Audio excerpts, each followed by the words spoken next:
Welcome to the Success Talk Show, the podcast for ambitious leaders who want to get their best results and create a workplace for their teams to thrive. Each week, we share practical advice to help you accelerate your success and grow as an inspiring leader.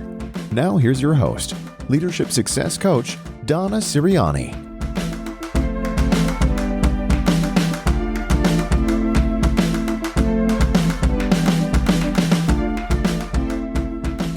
Welcome to another episode of the Success Talk Show. This is Donna Siriani, Leadership Success Coach and founder of Success Compass Academy. And in this episode, I want to share with you 5 lessons from entrepreneurs that will help you accelerate your own success. Now, I realize that you may not be an entrepreneur yourself. You may be a leader within your company, and you may be thinking about what can you do to maybe get that next promotion, feel more satisfied with the work you're doing, take on a bigger role, increase your impact. Whatever it is that you have on your mind, I'd really love to have you think about how these 5 lessons might benefit you. Now, before I dive into them, I want to give you a little background on why I'm sharing them with you. So a few years ago, I made the leap from being a senior leader in technology to starting my own business in coaching and consulting. Now, as soon as I got out on my own, I quickly realized that I really needed help in growing my business. This wasn't an area of expertise that I had. I love doing the work, but how do you actually build a business? So I made a significant investment to join a high-level mastermind group with a well-known mentor. And over a 3-year period, I attended at least 10 3-day business events as part of this group. And every month we had conference calls, learning activities, webinars. It was very active. And when we were all together in person, there were anywhere from 200 to 700 other entrepreneurs there, depending on what the event was. And we all had similar aspirations. So I came to know many other entrepreneurs very well. Got to hear about their hopes for their business, their challenges, their commitment to their vision, what led them to even start their business. And it was always very inspiring. But here's why I'm sharing this with you. Every single day that I spent with this passionate group of people, I thought about the impact that the exact same ingredients would have for someone working inside a company as a leader within an organization. And what really struck me the most was how similar the challenges really are. You might think, and I hear this all the time, you might think that the ideal scenario when you're really struggling within a company, you think, oh, it would be so ideal if I could start my own business, be my own boss, work for myself, be able to call the shots. But unfortunately, there are some basic principles or some success ingredients that you simply can't avoid, that no matter whether you're working for someone else or you're working for yourself, there's some lessons that you really have to learn and apply regardless of which path you've chosen. So if you want to be successful, and again, either in corporate or as an entrepreneur, you absolutely need to roll up your sleeves and take action in these 5 areas. Okay, so let me just dive in. I want to share with you what those lessons are. And really, the first lesson, lesson number 1, is to invest in yourself. You are your greatest asset. And I'm sure you've heard that many times before, but here's why I'm sharing it as the number 1 lesson. One of the very first observations I made about this ambitious group was that everyone was making significant investments in themselves. They knew that they were their biggest asset. They were making an extraordinary effort to learn whatever they needed to be successful. They were driven to expand their capabilities. And I've got to say, it was obvious that they had this hunger and excitement for learning. They were tireless in finding the best resources, the best courses, the best experts, and so on. Now, many of these people were really no different than you and I. They were not millionaires. They were simply hardworking, ambitious people, and they were going to do whatever it takes to achieve their goals. And this type of passion, energy, and drive, was very inspiring. Now, in the corporate realm, your company may provide tremendous learning opportunities as part of your benefits. You may have courses, online learning, workshops, seminars, all kinds of things that you have access to. And that is a benefit that, many companies have. You at your company, you may or may not have access to what you really need. So one reason why this lesson was so powerful for me is because even though my company, I attended, many years worth of corporate training, I loved the programs, courses, workshops, the people that gave the training, but it wasn't until I spent my own money on exactly what I needed to fulfill my purpose, the gap between what I wanted and where I was, it wasn't until I spent my own money that I actually started seeing the results that I really needed. The courses that were the biggest game changers for me were the ones I sought out and I paid for myself because they were exactly what I knew that I needed and wanted so that I could achieve my goals, right? Working in a corporate environment, I'm assuming that the group, the team, the learning and development team that's putting together workshops and courses, they're thinking about the greater good of the company. There might be leadership programs, specific knowledge and skills they know everyone needs, but you may have a specific desire or you can see a gap between where you want to be and where you are today. And so it may be really clear to you exactly what you need, but your company may not offer it. So what I want you to do is take lesson number 1 to heart, invest in yourself. If you think about it, if you're a homeowner, you might sit down and create a budget every year for how much you want to invest in improving your home so you can increase the value because you're thinking that your house is your biggest asset, right? Well, in this particular lesson, I really want you to shift your thinking to realize that you are your biggest asset. And I'm going to, quote Tony Robbins because I really admire him. And of course, he's gone from, being a janitor to being a multimillionaire. And I love his word. The best investment he ever made was in courses that he took. And just to quote him, he said, I could improve myself, I could find a way to serve, a way to do more, a way to become better, a way to add value. There's no financial investment that I'll ever match because if you develop more skill, more ability, more insight, more capacity, that's what's going to really provide economic freedom. It's those skill sets that really make that happen. Okay, so those are in the words of Tony Robbins. Now, one of the things that I was curious about, because the entrepreneurs that I've spent so much time with were making these really significant investments, thousands and thousands of dollars every year to grow themselves. And they certainly had adopted this lesson, wholeheartedly. But I was curious, what would be a percent of your income that might be a reasonable figure for you to have in your budget? Now, Brian Tracy, who's a motivational speaker and author, recommends investing 3% of your income in yourself. And that would be, professional development in order to guarantee your future. So just to make an easy calculation, right? If you're earning $100,000, are you spending at least $3,000 a year on growing your capabilities? Now, for $3,000, you could do a lot. With online courses, online programs, coaching, there's so much available. Books, seminars, webinars, etc. For $3,000, you could do quite a bit. And that's just certainly a minimum figure. The people that I'm talking about, entrepreneurs, are spending significantly more than that. So if you're not dipping into your pocket and spending any money at all, I'd really like for you to think about where you want to be versus where you are today and what type of learning, what content, knowledge, skills, abilities, what area of expertise might you benefit from growing from this investment? Okay, so that's lesson number 1. Lesson number 2 is to commit to a vision that excites you. So again, when I think of the many entrepreneurs I spent so much time with, one of the things that really inspired me so much is how completely driven they are to achieve their vision. Of course, every one of them has had their challenges. They've all faced rejection. They've all stumbled. They've all had setbacks. As a group, we certainly openly share what went well, what didn't. But they also have tremendous resilience, tenacity, dedication, commitment, perseverance. They're unstoppable. So ask yourself, what vision do you have for your career and the impact you want to have in your organization that is so compelling to you that you'd be motivated to move mountains to make it happen? Think about the impact that you want to have in the world, in your community, in your organization. What problem do you want to solve so strongly that no one can stop you?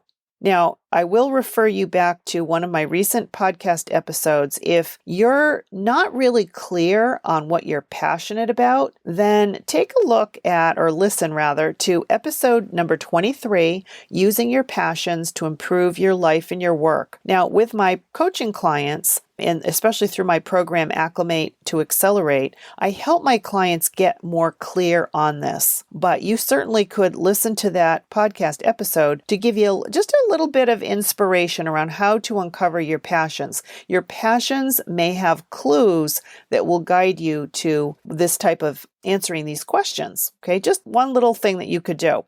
Okay, lesson number 3 is to be crystal clear on what you have to offer. Now, again, I often speak with leaders who are frustrated with their current situation. They may not be clear on what they want to do next, and they're maybe even frustrated with how things are going in their current role, maybe frustrated with their company, and they're feeling like, geez, I really need to do something differently. And they might even sigh and say, well, I'm thinking of maybe I'll leave the company and start my own business. Now, they might say this as though that was an easier path to follow. Like, well, if all else fails, I'll just go work for myself. Now, I think if you're listening to this, you probably realize that is not necessarily an easy path to follow. So all of the entrepreneurs I've worked with, we've spent so much time, days and days and days, weeks, months, getting really clear on being crystal clear on what you have to offer. Because let's say in the back of your mind, you're thinking, that would be, that would be kind of interesting. I would love to have my own business.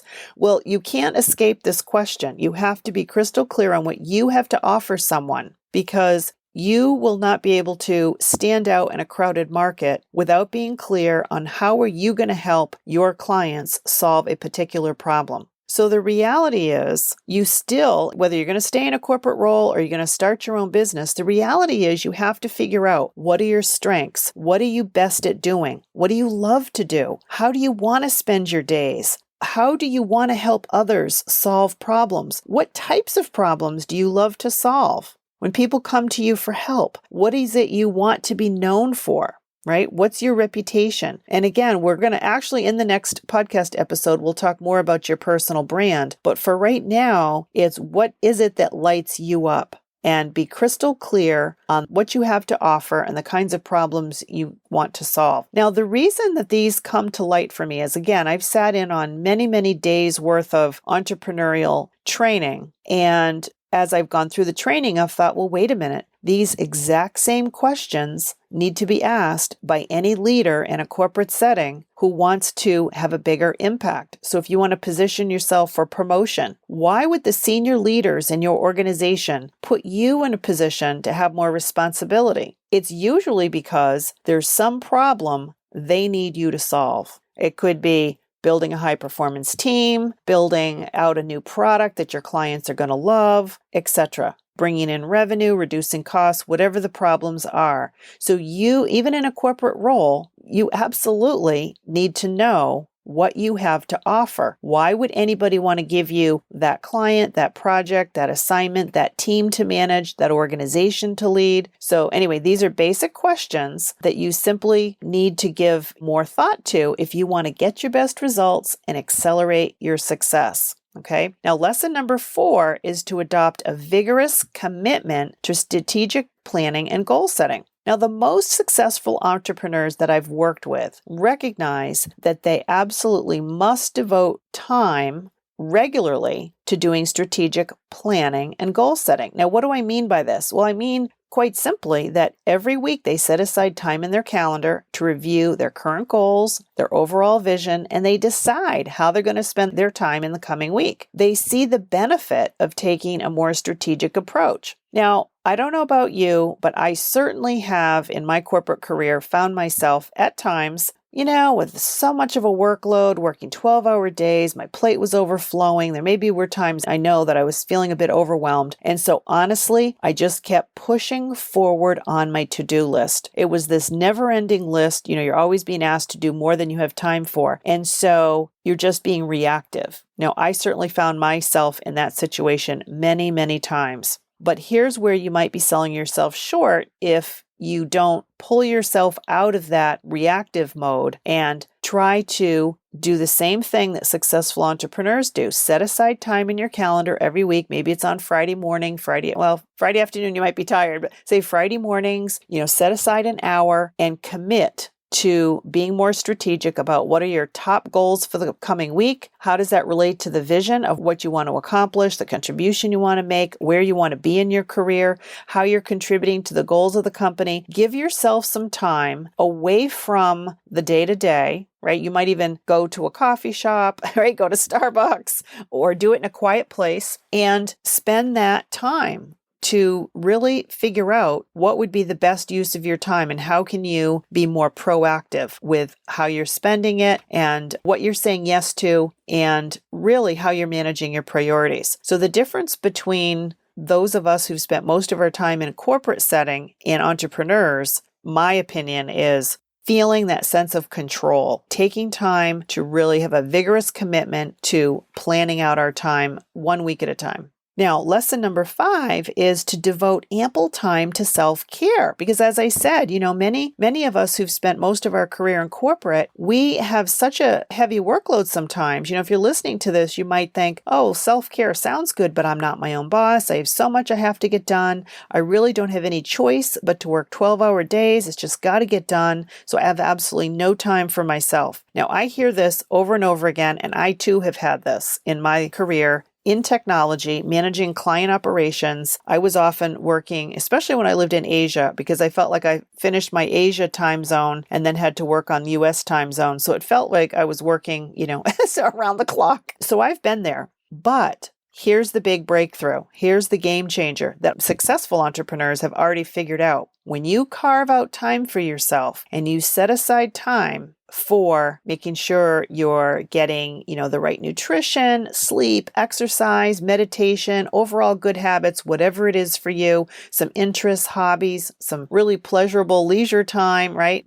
Time with family, friends, whatever that looks like for you. But when you devote time for self-care, it pays enormous gains in your productivity because you'll get more done in less time when you're a finely tuned machine. When you're running on empty, it's really hard to get your best results.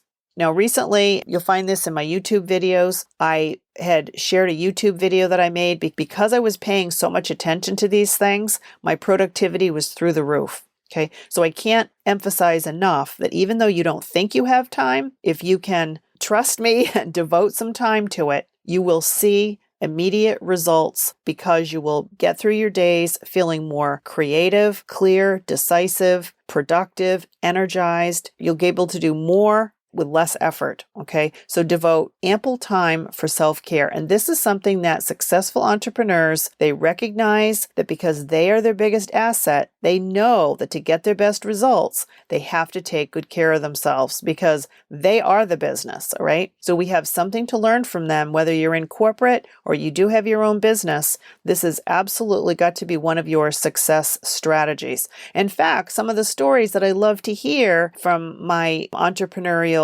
colleagues is when they can show that cause and effect, like, wow, I gave myself a day off or I took some time with family and friends or whatever it was, and they can see how their businesses are thriving as a result of taking care of themselves. Now, if stress is something you are struggling with, you may need some stress tolerance strategies. I encourage you to listen to my podcast. It's episode number 15, Emotional Intelligence, Managing Stress Effectively. So I will give you some tips there around what you may need to do to develop strategies for yourself. So just a couple of tips there.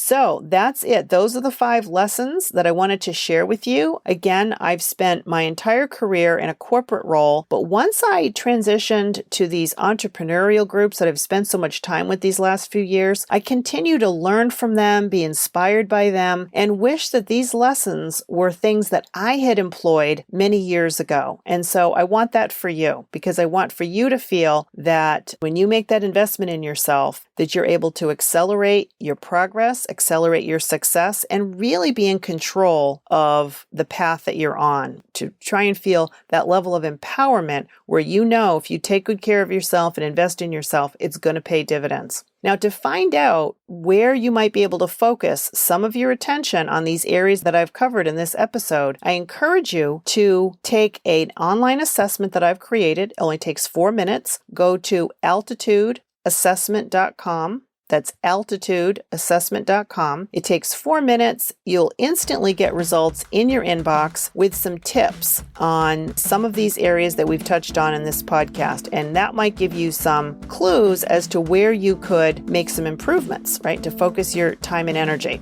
Now, in the next episode, I'll dig deeper on your personal brand, what you want to be known for, and how you can leverage your personal brand to achieve your goals. So I want to make sure you don't miss that. So be sure to subscribe to this podcast, The Success Talk Show, so you automatically receive future episodes. Anyway, thank you for listening and have a great day.